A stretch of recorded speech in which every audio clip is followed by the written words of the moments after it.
Aí não tem como tirar um pedaço para a pessoa. Então, vamos dizer que esses 4 aqui representam um pedaço só. E com certeza vai para meu pai, minha mãe, minha esposa, que é os que hoje... Os que me deram estrutura e os que me... Com licença, com licença. Os que me dão e que me deram estrutura para crescer como homem.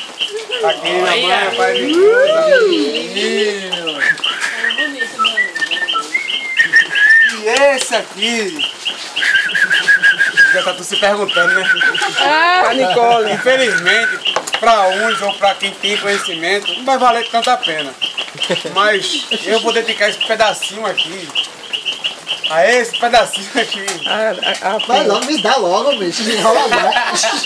Sei pra que isso tudo para dizer que vai me dar. Sei pra que isso. Mas não é pra você.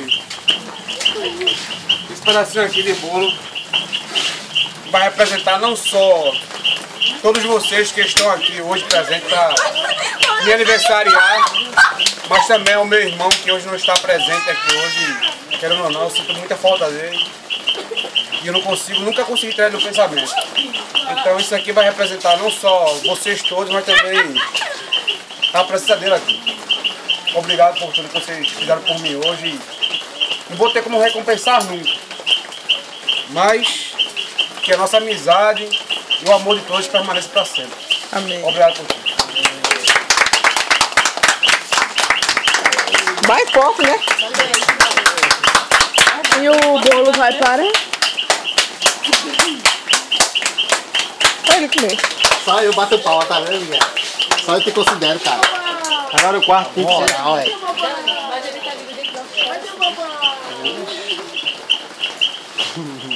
É coisas que inexplicáveis. Não dá, a gente não consegue entender.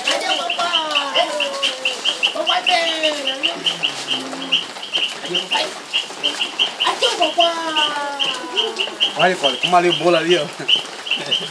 Aí, Nicole, chegou o bolo, Nicole. Ah, o garfinho, pegue. Pega o garfinho aí do lado. Toma, toma. Diga, eu gosto tanto.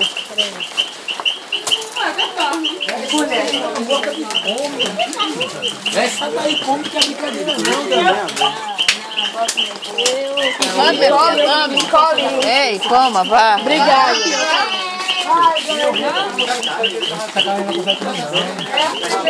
Ô, vai, ó. Eita. Toma, toma. Calma, deixa eu passar logo. Ela não sabe não, gente. Ela não sabe não. Eu não vou dar não. Não vou dar não.